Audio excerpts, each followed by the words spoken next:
Muy bien, hermanos. Entonces, hoy día vamos a leer Filipenses capítulo 2, 12. No es un texto que ya, bueno, desde el 12 lo hemos estado leyendo, pero hoy vamos a leer Filipenses capítulo 2, 12, hasta el 18, que dice así: Por tanto, amados míos, como siempre habéis obedecido, no como en mi presencia solamente, sino mucho más ahora en mi ausencia, ocupaos en vuestra salvación con temor y temblor, porque Dios es el que produce en vosotros, o el que en vosotros produce así el querer como el hacer, por su buena voluntad.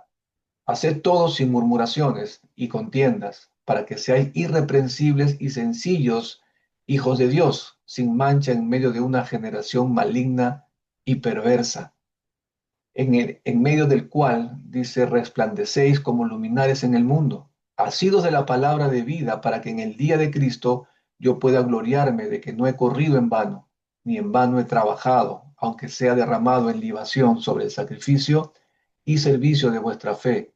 Me gozo y regocijo con todos vosotros, asimismo gozaos y regocijaos también vosotros conmigo.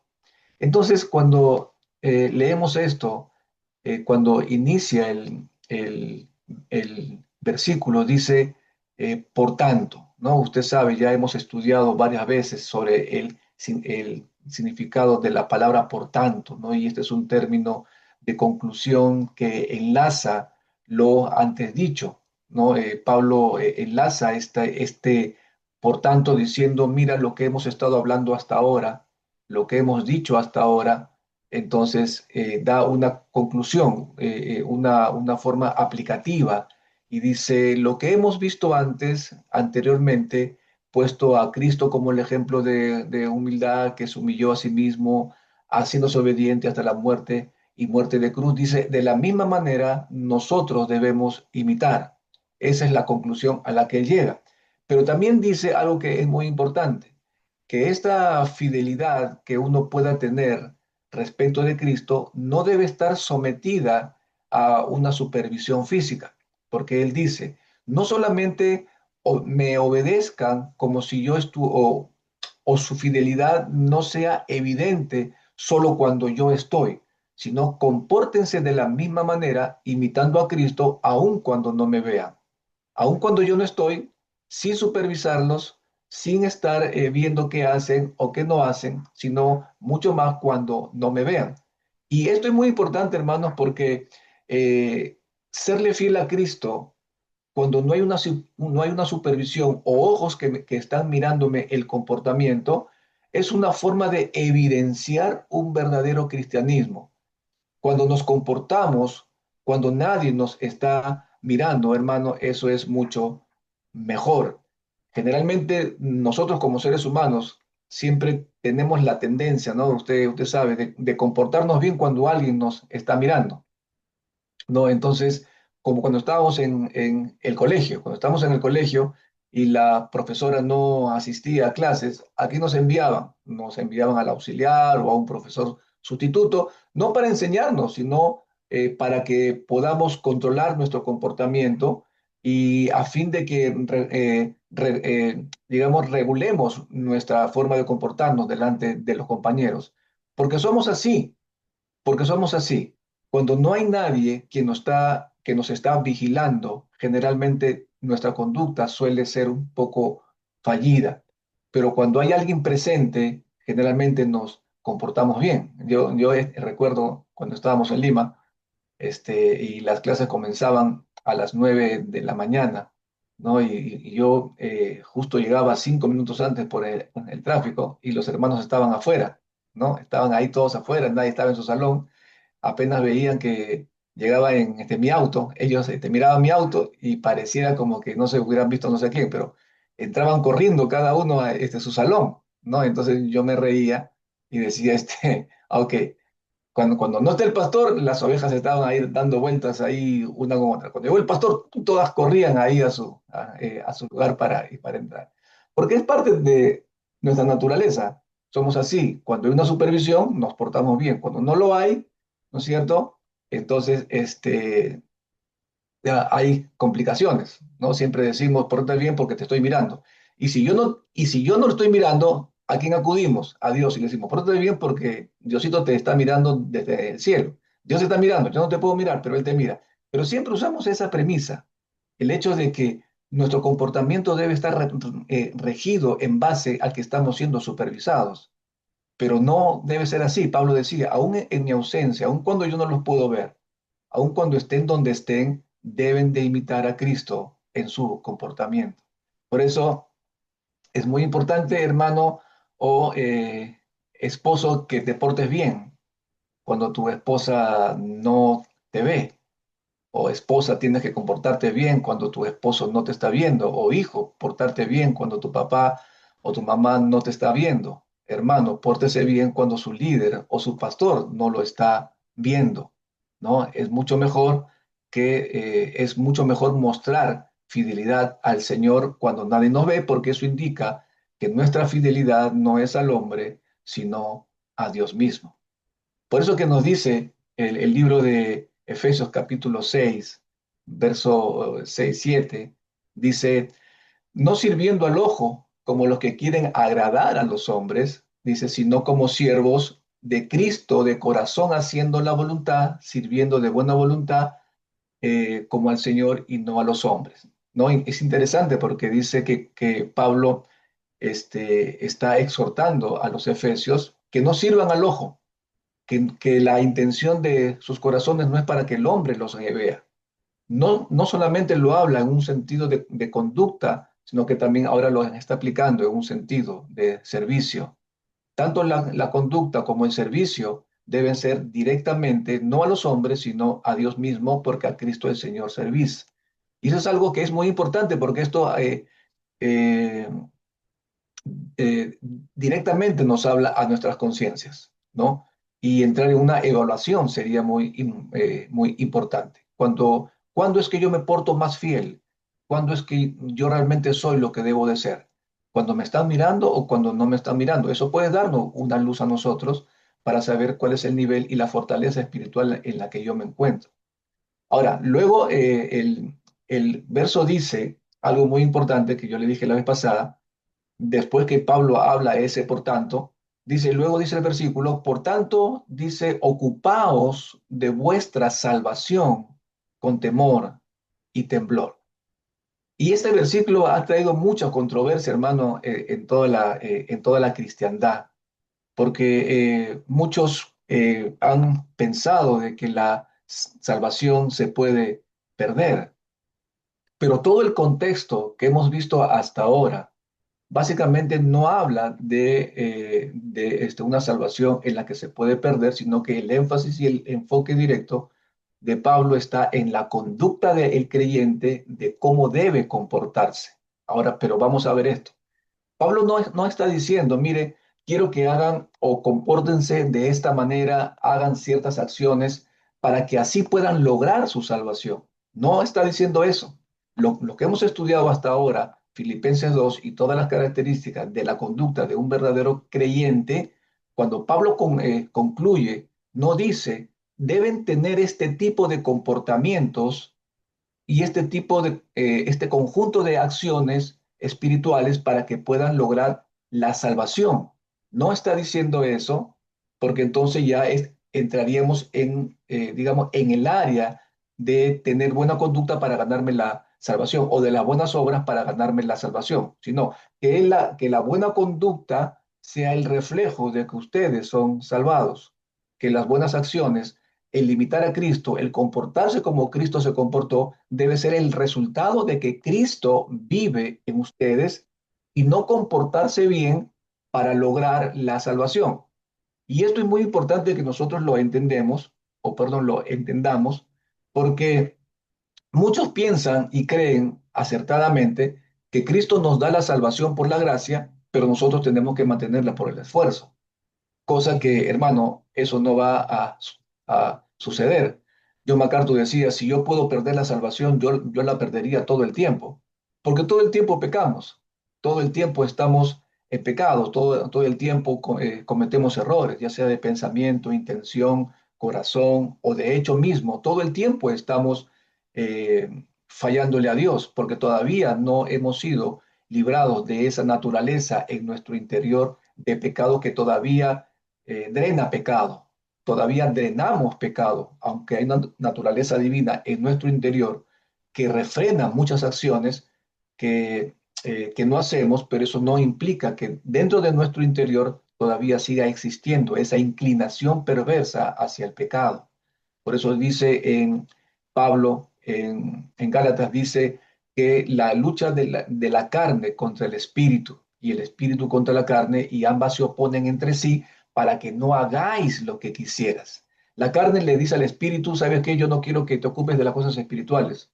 El espíritu le dice a la carne, ¿sabes qué? Yo no te voy a dejar que tú me domines. Y toda esa batalla se genera internamente dentro del corazón del creyente. Entonces, decir que la salvación es producto de nuestro esfuerzo o alcanzar la salvación o mantener la salvación producto de nuestro esfuerzo, hermanos, seamos sinceros. Si la podríamos perder, la perderíamos todo el tiempo, porque no somos lo suficientemente capaces para mantenerla, a menos que Dios nos las haya regalado, a menos que Dios nos las haya dado y ésta permanezca en nosotros. Y nosotros lo que tenemos que hacer desde este punto de vista es desarrollar ese carácter que confirma que realmente somos salvados. Son cosas diferentes. Entonces, cuando eh, hacer una distinción aquí en cuanto a esta palabra salvación, y quiero ponerles un ejemplo como para introducir básicamente a la palabra salvación, lo que significa en el griego. Por ejemplo, si estamos en un mercado, ¿no es cierto? Si estamos ahí en el mercado y estamos juntos y yo le digo, hermano, cómpreme una lima, ¿no es cierto? Y estamos delante del mercado en el estante de frutas. Yo le digo, hermano, cómpreme una lima. ¿Usted qué me trae? ¿Una lima de uñas o una fruta? Usted me va a traer una fruta, ¿no es cierto? Porque estamos en el mercado. O si estamos en una cerrajería y yo le digo la misma palabra, hermano, tráigame una lima. ¿Usted qué me trae? ¿Una lima de uñas o me trae una lima de metal? Entonces, cuando nosotros nos damos cuenta que la palabra lima es una palabra que se escribe igual, se pronuncia igual, pero que según el contexto en la que se está realizando o pidiendo, puede tener un significado totalmente distinto. Un, un significado totalmente distinto. A eso se le llama homónimos homófonos. Homónimos homófonos, que quiere decir que se escriben igual, pero tienen diferente significado. Entonces, cuando el apóstol Pablo está diciendo, ocupaos en vuestra salvación, se escribe igual, pero el contexto determina el significado de esa palabra, que definitivamente ha causado mucha confusión porque siempre se ha dicho que se puede perder la salvación si no nos ocupamos de ella. Por ejemplo, esta palabra salvación, ocupaos de vuestra salvación, viene del griego sotería, soteria, sotería. Por eso que muchos se asustan en el Instituto Bíblico, decían, o muchos se creían que eran lo máximo cuando decía, voy a llevar el curso en el seminario bíblico, se llama soteriología. Wow, uno diría, pues es un curso que viene de Marte, de Júpiter. No, hermanos, soteriología simplemente es el estudio de la salvación. Sotero o sotería salvación. Soteriología, logía, estudio, el estudio de la salvación. Pero tiene dos significados diferentes, tiene dos significados distintos. Y quiero que vaya, por favor, a Filipenses capítulo 1, ahí mismo, pero en el verso 19. Tiene un sentido esto en Filipenses 1:19, que dice, porque sé que mediante vuestras oraciones y la provisión del Espíritu de Jesucristo, lo que me ha sucedido resultará en mi liberación. Esa palabra liberación es la misma palabra sotería que eh, refleja en el capítulo 2 de Ocupados en vuestra salvación. Aquí es sotería y ocupados en vuestra salvación es sotería, liberación sotería y salvación sotería. Ambos se escriben igual, pero en el contexto en que Pablo lo está diciendo, lo rige el contexto y luego lo que él también va a explicar, porque Pablo en ese momento se estaba encontrando en la cárcel. Pablo estaba preso y estaba diciendo, porque sé que mediante vuestras oraciones y la provisión del Espíritu Santo, lo que me ha sucedido resultará en mi sotería. Pero por el contexto hablamos de una liberación o de una salvación momentánea, circunstancial y temporal. De eso iba a ser librado o salvado el apóstol Pablo de una situación temporal. Como muchas veces, hermano, ¿acaso Dios no lo ha salvado a usted de muchas situaciones? Uy, la que me salvé, decimos, ¿no? Uy, Dios me salvó de este peligro. Dios me salvó de este accidente. Dios me salvó de esta enfermedad.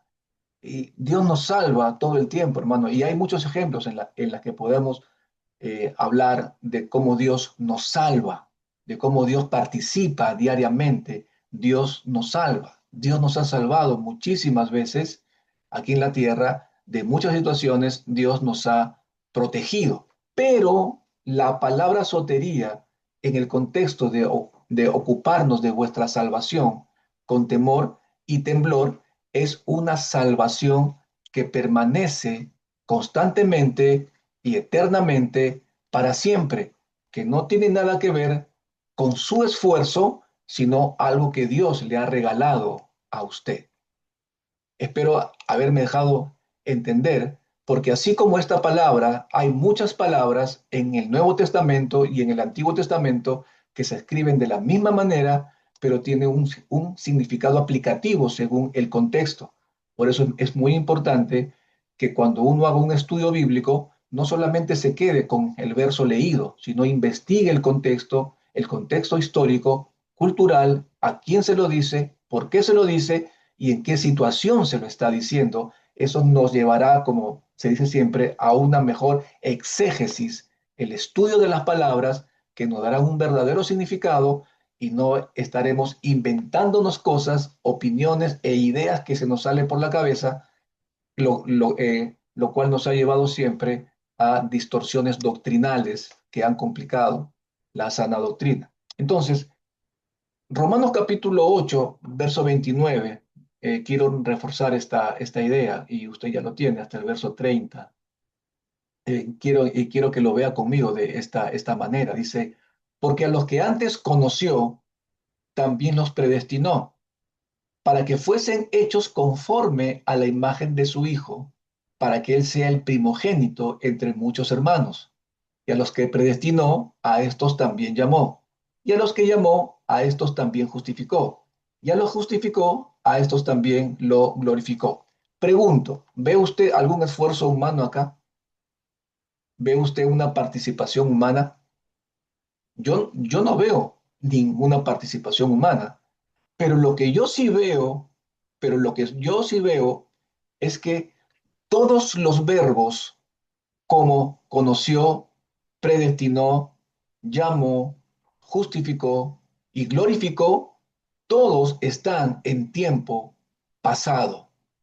Y esa palabra es muy importante porque en el griego el aoristo significa un hecho realizado en el pasado que ya fue hecho en el pasado sin que la persona hubiese participado. Entonces, la salvación se gestó en la eternidad pasada, aun cuando usted ni yo habíamos nacido.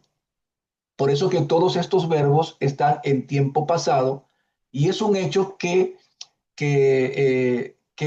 se logró por Dios sin las acciones del ser humano en tiempo presente.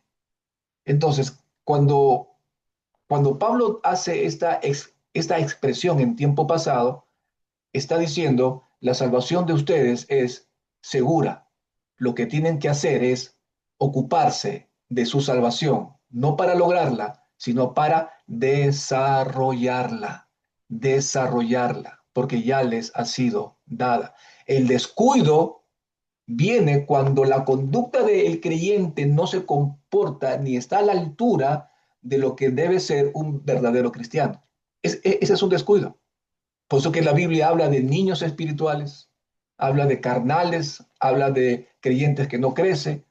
En Hebreos le dice, debiendo ser ya maestro, mira cuánto tiempo tienes en la fe y no has logrado absolutamente nada, nada. No tienes ninguna responsabilidad eclesiástica, no, y no sirves al Señor. ¿En qué estás dedicando tu vida? ¿En qué empleas tus horas cuando deberías de ser ya maestro? Alguien que tiene que haber comenzado y crecido hasta llegar a ser de influencia y de bendición para los demás. No se ha ocupado de su salvación, sino que la tiene y no la ha desarrollado. Por las razones que sea, por las causas que sea, por los motivos que sea, no interesa. El tema está en que tenemos que ocuparnos de nuestra salvación con temor y con temblor. Se dice que Buda, en sus últimas palabras, antes de morir, se dirigió a sus sacerdotes y les dijo, oh sacerdotes, me despido de vosotros. Todos los componentes del ser son transitorios, decía, trabajad con diligencia por vuestra salvación, ¿no? Es una forma eh, de un hombre como Buda que creía que la salvación se ganaba por medio del esfuerzo, o como lo dice un hombre llamado Mahavira, fundador del guianismo, dice, Buda nos enseñó, o Buda enseñó a cada discípulo a confiar en sí mismo, en sus propias fuerzas para alcanzar la salvación, centrándose en la redención mediante la autodisciplina espiritual. Esta era la forma más estricta del humanismo en la religión. Entonces, hermanos, se descarta en el mundo la única religión, por así decirlo, que basa su fe en la gracia son los cristianos. Las demás religiones en el mundo, la salvación es por medio de las obras. Esa es la gran diferencia. Entonces, cuando Pablo está diciendo que nos ocupemos de nuestra salvación con temor y temblor, no está diciendo, comiencen a mostrar ese carácter que como cristianos tienen que demostrar. Ese carácter de Filipenses capítulo 2, ¿no? Cuando habla que no haya entre vosotros contiendas, disensiones, murmuraciones, que no haya pleitos entre ustedes. Ese es el verdadero cristianismo.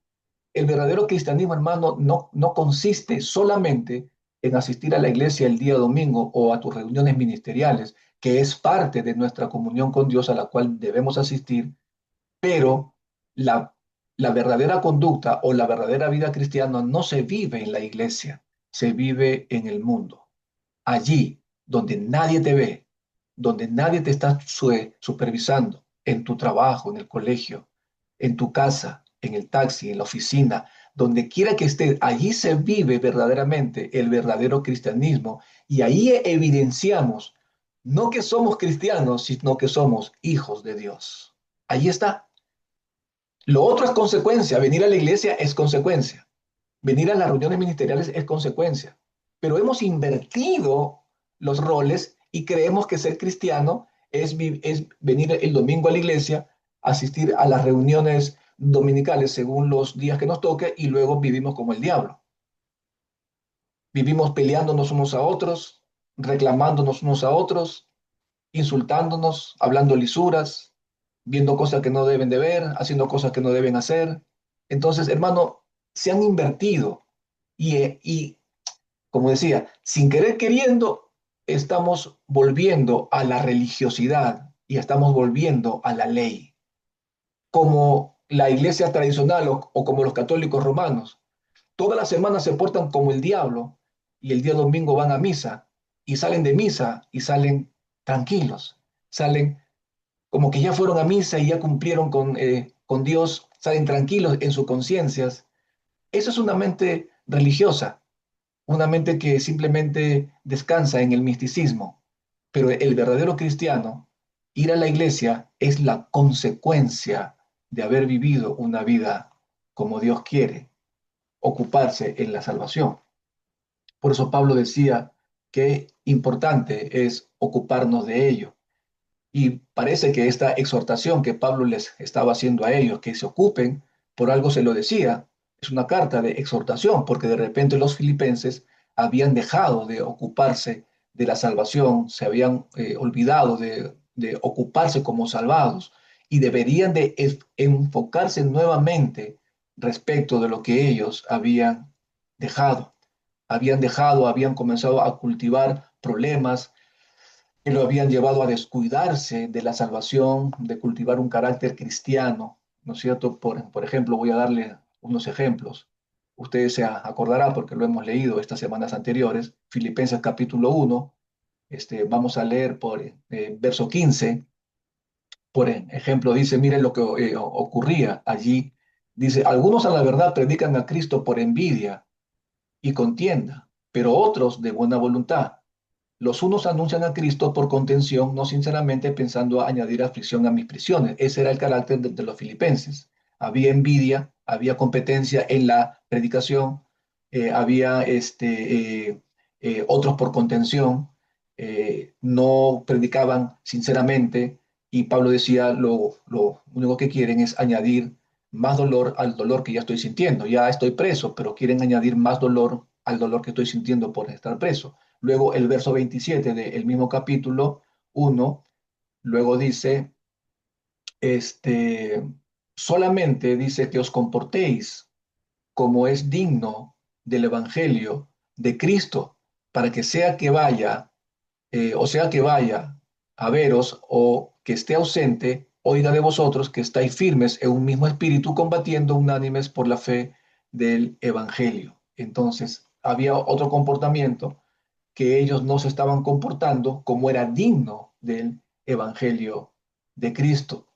Luego, otro dice, pues a ninguno tengo del mismo ánimo y que tan sinceramente se interese por vosotros, porque todos buscan lo suyo propio y no lo que es de Cristo. Entonces, nos encontramos con otro problema, porque nadie quería ir a los filipenses para llevarles la carta que Pablo quería, porque cada uno estaba ocupado en sus propios intereses egoístas, ocupados en sus propias vidas, ocupados en sus propios asuntos y nadie quería intervenir para trabajar en la obra. Es más, Pablo es muy fuerte porque dice, y que tan sinceramente se interese por vosotros. En otras palabras, le decía uno, ¿quieres ir a los filipenses para llevarles la carta? No, no me interesa, estoy ocupado en otros asuntos.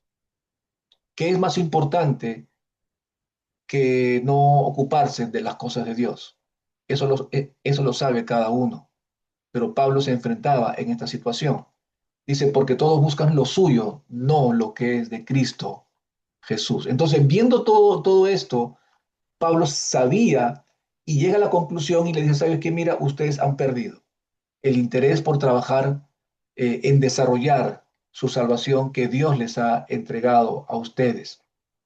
Por eso Pablo les exhorta que no estaban haciendo como deberían hacer, equivalente a no ocuparse a la salvación, no que no la tuvieran, sino que se habían despreocupado ellos por desarrollarlo. Entonces, en resumen, en el primer punto de la salvación, según el contexto, es para una liberación temporal. Filipenses 1. El segundo punto habla de la salvación del alma realizada en el pasado, pero que permanece para siempre. Ahora, ahora viene esto, se pone bueno, hermano. Ahora esto se pone bueno.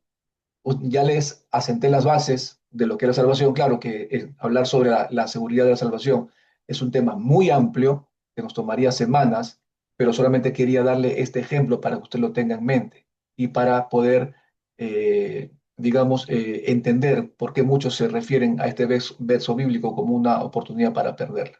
Pero luego dice el verso 13 del capítulo 2, porque Dios es el que en vosotros produce así el querer como el hacer por su buena voluntad. Aquí es donde uno se pone a pensar. Y esto es muy importante porque primero dice, ocúpate de tu salvación con temor y temblor. Pero seguidito dice, ahora Dios es el que produce el querer como el hacer. ¿Cómo se relacionan estas dos partes dentro de un mismo versículo? Primero, tenemos que aprender que hay una responsabilidad nuestra. Y segundo, que hay una intervención de Dios para ayudarnos para que lo que nosotros hagamos en desarrollar nuestra salvación pueda cumplirse. ¿Cómo es esto? Nosotros trabajamos y Dios participa proveyéndonos la motivación que necesitamos y Él nos anima. ¿Usted se acuerda de Filipenses 4:13? Todo lo puedo en Cristo que me fortalece. ¿Usted se acuerda un texto mal utilizado por muchas personas? Dice, hermano, quiero bajar de peso. Adelante, hermano, todo lo puedo en Cristo que me fortalece, dice, ¿no?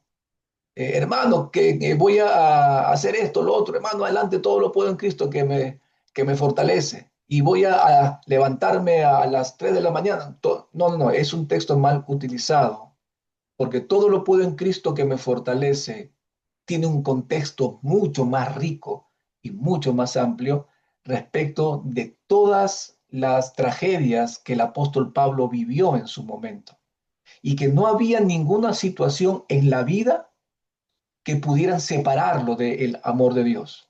Sé tener abundancia como sé tener escasez, decía el apóstol. En todo he sido enseñado, todo lo puedo en Cristo que me fortalece, como diciendo, el hecho que no tenga no va a limitar mi fidelidad a Dios. No voy a renegar de Él. El hecho que tenga tampoco va a limitar mi fidelidad a Dios porque no me voy a olvidar de Él. He sido perseguido en ayunos, en naufragios, en azotes, en traiciones de aquellos que decían ser mis hermanos, pero no lo son. Me han abandonado, estoy preso, tengo hambre, tengo frío. ¿Sabe qué? Todo lo puedo en Cristo que me fortalece. No habría razón alguna para que él dejara de serle fiel a Dios a pesar de lo que le estaba sucediendo. Por eso, nosotros trabajamos y Dios se encarga de motivarnos. Nosotros podemos hacer muchas cosas para Dios, eso es poner nuestra parte. Y la otra parte es Cristo que nos fortalece, que nos provee de esa fuerza para poder hacer el trabajo en conjunto. Porque si nos quedamos solamente con la idea de hacer las cosas por nosotros mismos, hermanos, quiere que le diga algo, no vamos a poder porque no siempre estamos bien. No siempre estamos bien. No siempre estamos animados. Otras veces estamos deprimidos. Otras veces estamos rotos, sin querer hacer absolutamente nada, y ahí es donde Dios interviene para ayudarnos, lo que significa la siguiente parte del versículo, produciendo en nosotros el querer como el hacer por su buena voluntad. Si Dios dejara que nosotros mismos nos salváramos a nosotros mismos, créeme que nadie tuviese la salvación. Por eso dice, siempre he discutido esta parte que muchos creyentes dicen, hermano, agárrate con fuerza de la mano de Dios. No es verdad, no es verdad. Tienes que agarrarte fuerte del Señor, hermano. No tenemos las fuerzas. Tienes que amar a Cristo para sostenerte. No es verdad.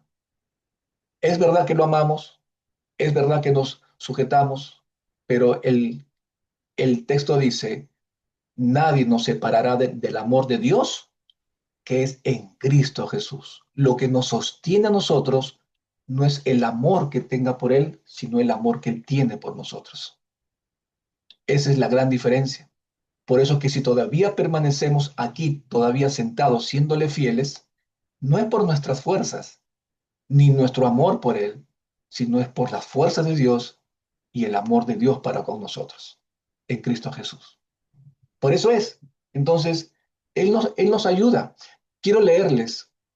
Dice que en una historia, todos conocemos a Charles Spurgeon, el llamado el príncipe de los predicadores, en los años 1800 por ahí.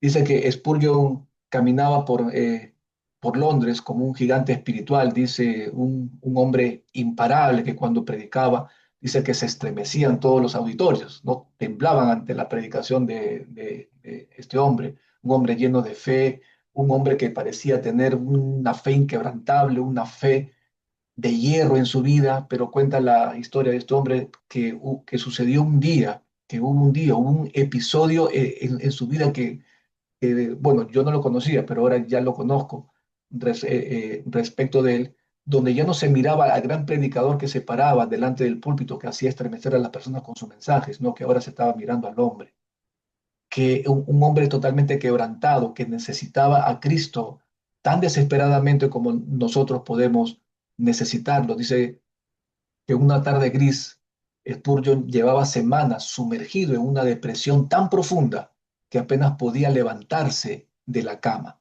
El dolor físico, las críticas despiadadas y la presión de pastorear a miles de almas lo estaban aplastando.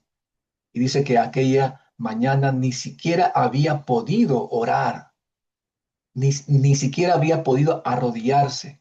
Su alma estaba totalmente silenciosa y estaba vacía y dice que él decidió salir a dar una vuelta, ahí darse un pequeño paseo para despejar su mente y que cuando caminaba, caminaba encorvado, con sus ojos mirando el piso, clavados en el suelo, preguntándose si Dios todavía podía usar a un hombre tan cansado y roto como él. Y luego dice, entonces sucedió que cuando pasó junto a una casa simple, obrera, de gente pobre, dice que desde el interior había una mujer desconocida, sin saber ella que Spurgeon pasaba por ahí, dice, comenzó a leer en voz alta a sus hijos y decía, mis ovejas oyen mi voz y yo las conozco y nadie las arrebatará de mi mano. Entonces, cuando él se detuvo y dice que escuchó estas palabras, dice que fueron como una espada que lo atravesaron, como un relámpago, aunque la mujer no lo vio, ni los niños sabían que él estaba allí, pero sabe que eso no importaba tanto, porque quien sí sabía que estaba allí era Dios mismo, y él sabía lo que él necesitaba escuchar en ese momento. Entonces, cuando él escucha esto, dice que se apoya su espalda en la pared contra la fachada de esa casa y dice que comenzó a llorar y a llorar a llorar desconsoladamente, lloraba como un niño, las lágrimas caían sin freno sobre su rostro porque este texto que él había predicado tantas veces sonó ese día por primera vez en su vida para su propio corazón totalmente cansado y dice que susurró y dijo, todavía le dijo, Señor, soy una de tus ovejas y sigo en tu mano. Dice que cuando él meditó después de esto, dice, salió animado y fortalecido y siguió su camino. Hermanos, Dios puede utilizar cualquier cosa para animarnos, porque nosotros no podemos. Él produce el querer como el hacer en nosotros cuando estamos rotos, desanimados, deprimidos, cuando no queremos seguir adelante, cuando creemos que todo ha terminado, cuando creemos que no hay esperanza, cuando creemos que ya todo lo que hicimos fue suficiente y que ya no queda más. Allí es donde Dios se manifiesta para ayudarnos una u otra manera, como nos ha sucedido muchas veces. Estás en el taxi, en la combi, hay un carro delante tuyo y hay un sticker que dice, yo estoy contigo, no desmayes porque yo soy tu Dios. O pasa por ahí, ves un letrero que dice, ánimo porque yo soy quien te esfuerzo. De diferentes maneras, una canción, un devocional, un consejo, una llamada, alguien de quien tú no esperabas, de todas las formas posibles, Dios se vale para provocar en nosotros ese querer como el hacer. ¿Por qué? Porque Él está ahí para animarnos. Eso le ocurrió a Pedro y a los discípulos cuando estaban en la barca, cuando ellos se asustaron porque veían a Cristo venir y ellos lo confundieron con un fantasma, porque eso es lo que ocurre cuando uno está en situaciones críticas, no suele pensar claramente, todo lo confunde, todo lo lleva a mal, aún sabiendo que Cristo es el que está al frente. Y lo primero que le dice a ellos, no les dice, hombres de poca fe, ¿por qué han dudado? ¿Acaso ya no conocen acerca de mí? Lo único que le dice, tranquilos, soy yo. ¿Y sabe qué pronuncia? Tened ánimo, tengan ánimo. Y son palabras que atraviesan el corazón de alguien que está desesperado, angustiado, que piensa que va a perder la vida. Tengan ánimo. Lo mismo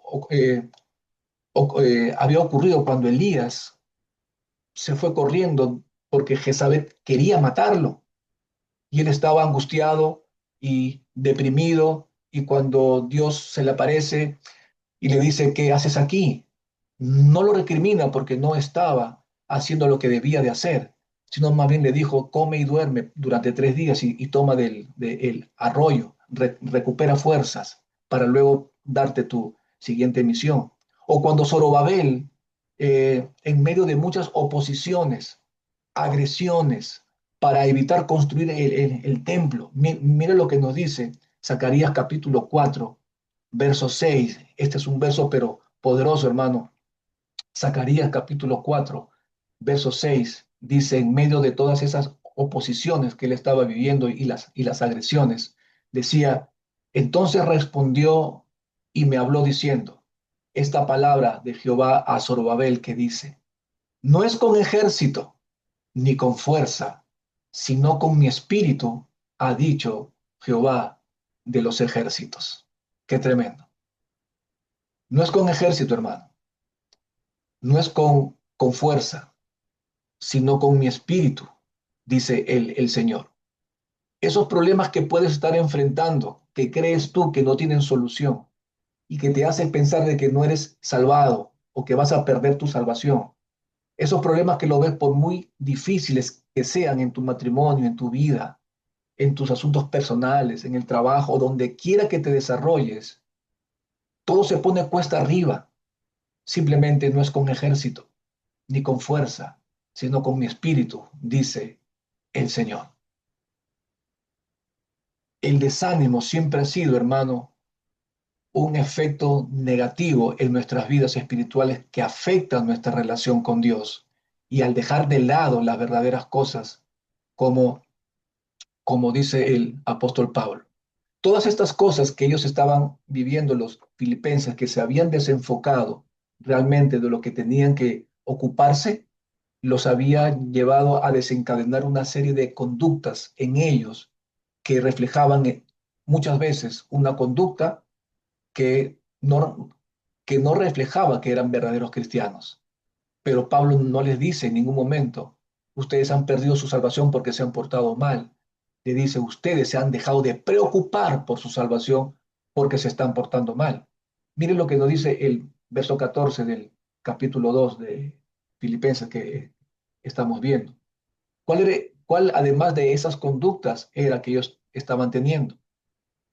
Haced todo sin murmuraciones y contiendas, dice 15, para que sepáis, para que seáis irreprensibles y sencillos hijos de Dios sin mancha en medio de una generación maligna y perversa, en medio de la cual resplandecéis como luminares en el mundo. Ha sido de la palabra de vida para que en el día de Cristo yo pueda gloriarme, de que no he corrido en vano, ni en vano he trabajado, y aunque sea derramado en libación sobre el sacrificio y servicio de vuestra fe, me gozo y me regocijo con todos vosotros.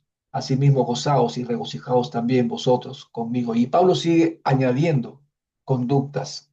Pablo sigue añadiendo conductas que nos han desenfocado de ocuparnos de nuestra salvación. No murmurar, por ejemplo, es una de ellas.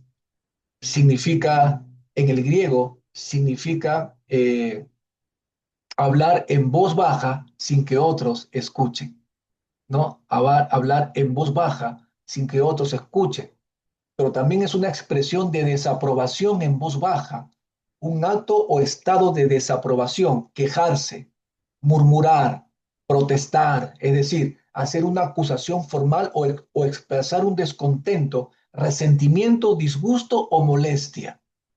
Puede reflejar un debate secreto o un disgusto oculto no manifestado abiertamente. Eso es lo que significa. No murmuren. Y Pablo decía, hermano, esto es el inicio de una división cuando hay una disconformidad y a esto Pablo quería evitar. No quería que esto suceda. Por eso le dice, todas estas cosas pueden ocurrir dentro de la congregación o están ocurriendo porque desde el momento que ustedes se olvidaron de ocuparse en su salvación, dieron rienda suelta al carácter carnal que está llevando a este tipo de conflictos dentro de la misma iglesia.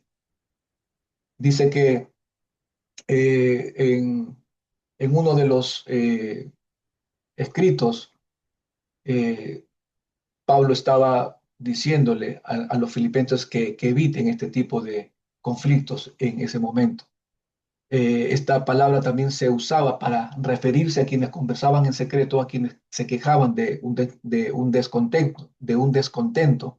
Y Pablo, viviendo en una cultura romana, dice que en un documento secular que se recoge en una entrevista entre Marco Aurelio y un rebelde, mientras que Marco Aurelio estaba hablando con un rebelde, dice que un veterano presente viene y le dice a Marco Aurelio, le dice, Señor, mientras usted juzga, los romanos murmuran. Qué terrible, hermano, qué terrible. Mientras que un líder o un pastor juzga algo, hay, hay gente que murmura detrás, manifestando el descontento por ciertas cosas que son irrelevantes y que no tienen ningún sentido mayor que sea que el ocuparse de la salvación y tratar de mostrar un carácter humilde, un carácter que realmente refleje a un salvado, un carácter que se preocupe más por la conducta que por las formas, que se preocupe más por mostrar a Cristo en su carácter, en su humillación, más que por ciertas cosas que no tienen ninguna importancia para la unidad de la iglesia. Por eso que es muy importante, hermano, ocuparse de la salvación, porque esto nos llevará a no desenfocarnos, a no desenfocarnos. ¿Qué pasa cuando uno no se enfoca? Y esto es lo que creo que está sucediendo en muchas de las iglesias. Segunda de Pedro, capítulo 1, verso 5. Mire en lo que nos podemos ocupar. Segunda de Pedro 1:5 hasta el 7. Mire lo que dice. Vosotros también, dice, poniendo toda diligencia por esto mismo, añadid a vuestra fe virtud, a la virtud conocimiento, al conocimiento dominio propio, al dominio propio paciencia, a la paciencia piedad, a la piedad afecto fraternal y al afecto eh, fraternal amor, dice. Entonces, ¿cuánto trabajo hay ahí, hermano? Hay mucho trabajo. Dice, añade, añade, pero esa palabra añade, si nosotros la observamos bien, solamente la menciona en el verso 5. Vosotros también poniendo toda diligencia por esto mismo, añadid a vuestra fe virtud. Añadid. Y luego ya no menciona más la palabra añadid, porque se sobreentiende que las comas siguientes está diciendo sigan añadiendo, sigan trabajando, sigan poniéndole, porque entonces diríamos añadid a vuestra fe virtud, perdón, conocimiento, al conocimiento añádele dominio propio, al dominio propio añádele paciencia, a la paciencia añádele piedad, a la piedad añádele afecto natural y al afecto natural añádele amor. Elimina esa palabra añade y todo es coma, porque eso es lo que deberíamos hacer y en lo que deberíamos estar enfocados todos para el desarrollo de nuestro carácter, confirmando la salvación dentro de nuestra vida. Entonces, hermanos, ¿cuánto hay por hacer? ¿Cuánto hay por hacer? Y el mismo verso, capítulo, pero ahora en el verso 8, segunda de Pedro 5:8, mira lo que nos dice. Primera de Pedro 5:8 dice, porque si estas cosas, eh, creo que no está ahí, es eh, segunda de Pedro 1:8, aunque creo que no está. Bueno, dice, porque si estas cosas, ok, ahí está, porque si estas cosas están en vosotros y abundan, no os dejará estar, ¿qué? ¿Qué dice? Dile a tu hermano que está a tu costado, no seas ocioso, dile. No, no os dejará estar ociosos ni sin fruto en cuanto al conocimiento de nuestro Señor Jesucristo. ¿De qué nos librará ocuparnos de nuestra salvación? Nos librará de estar ociosos. ¿Qué es un ocioso? Digo esto en el sentido espiritual, porque hay mucha gente que está muy ocupada en sus trabajos y está bien diarios, laborales, ya está bien, pero no hay mayor interés por desarrollar un carácter cristiano, aquello que Dios nos ha llamado a hacer. Como dice, la ociosidad es madre de todos los vicios y en términos espirituales. Los vicios son los chismes, las murmuraciones, que no debe existir. Hermanos, no tengamos contiendas con otro. El deseo de Dios es que seamos irreprensibles, sencillos y sin mancha. Él dice para que seáis, nuevamente volviendo al capítulo 2 de Filipenses, ahora el 15, con esto vamos terminando.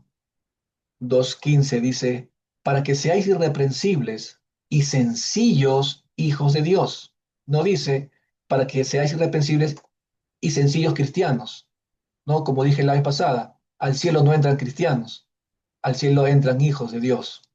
Dice, hijos de Dios sin mancha, en medio de una generación. ¿Cómo describe a esta generación? Maligna y perversa. Pero la descripción de esta generación maligna y perversa lo está hablando Pablo hace 2000 años atrás. 2000 años después, ¿cómo sigue esta generación? Yo creo que más maligna y más perversa. Sigamos con el verso. En medio de una generación maligna y perversa, en medio de la cual resplandecéis como luminares en el mundo. Asidos de la palabra de vida para que en el día de Cristo yo pueda gloriarme de que no he corrido en vano, ni en vano he trabajado. Y aunque sea derramado en libación sobre el sacrificio y servicio de vuestra fe, me gozo y regocijo con todos vosotros, asimismo gozaos y regocijaos también vosotros conmigo. Entonces, enfoquémonos en la responsabilidad. ¿Cuál es la responsabilidad? Verso 8: ser sin mancha. ¿Cuál es el reto de ser sin mancha? El mismo verso lo dice: mantener esa vida en medio de una generación maligna y perversa. Hermanos, termino con esto. Vol, vol, volvamos a enfocarnos en lo que realmente importa. Pongamos nuestra parte y Dios hará lo suyo en nuestra vida. Y así seremos una iglesia ocupada en lo que realmente importa y no en cosas que no tienen sentido. La salvación que Dios nos ha dado es permanente y es eterna. De nosotros está mostrar ese carácter como hijos de Dios donde quiera que estemos y no solamente cuando nos están mirando. Que vamos a contar con la ayuda de Dios, la vamos a contar porque Él nos va a animar muchas veces cuando estamos rotos y no queremos seguir adelante. Porque el que comenzó en vosotros esta buena obra la va a terminar. Él se comprometió a terminarla y la va a terminar. Porque Dios es fiel a pesar que nosotros seamos infieles. Amén.